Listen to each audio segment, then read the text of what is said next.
Bizada hozir Ramazonni dekoratsiya ishlari ketyapti. Bu yerda ko'rib turibsizlar. Advent kalendar qilgan edik.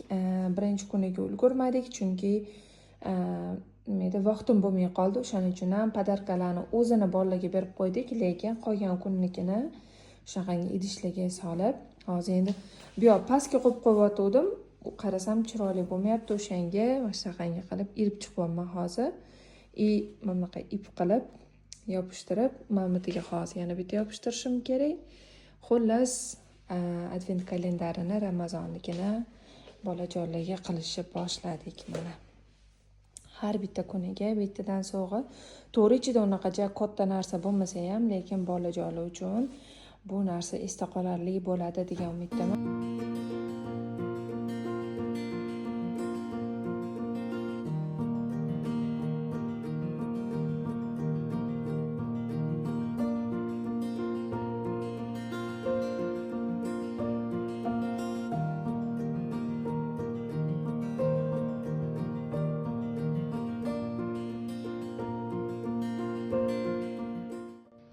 Xudoga shukr, hamma narsasini qilib tugatdim. Bizada 2 kunligiga уже berib bo'lgan edik.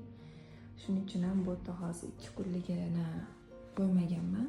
Xudo xolis mana 3-dan boshlab bu tomon o'g'limizga, bu tomon qizimizga qilib Ramazon advent kalendarini qilib oldik. Bu narsaga men katta rahmatimni aytaman. Germaniya hayotini olib boradigan Behruz akaga, chunki ularni istoriyalarda shu narsani qo'ygan edilar. Hamma o'zbeklarga shu narsani tavsiya qilaman. Baba begona yurtda yuramiz, bu yerdagi haqiqatdan ham o'zi bu yerdagi bayramlarni o'zi bemalol yetib ortadi.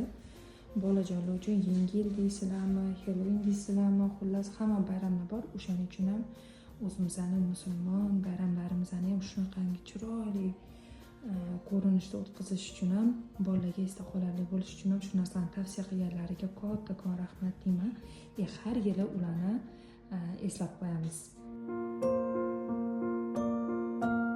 Albatta, bunaqangi advent kalendarlarni sizlar ham farzandlaringizga tayyorlab berishinglarni tavsiya qilgan bo'lardim. Chunki farzandlarimizni emotsiyaligi, ularni shu arzimagan sovg'alar bilan kayfiyatligi ko'tarilib, xursand bo'lishligini ko'rib, insonni bahridili ochilinadi. Hali ham bo'lsa kech emas. Agar siz ham farzandingizni shunaqangi xursand bo'lishini xohlasangiz, siz ham farzandingizga Ramazon uchun advent kalendarlarni tayyorlab berishinglarni tavsiya qilib qolardim. Qimmatbaho bo'lgan vaqtinglarni ayamasdan Germaniyalik sog'ashi qisqagina vlogini ko'rganingiz uchun hammangizga rahmat deb qolaman va videoyim tugamasidan oldin bitta like bosib, podpiska tugmasini bosib qo'yinglar.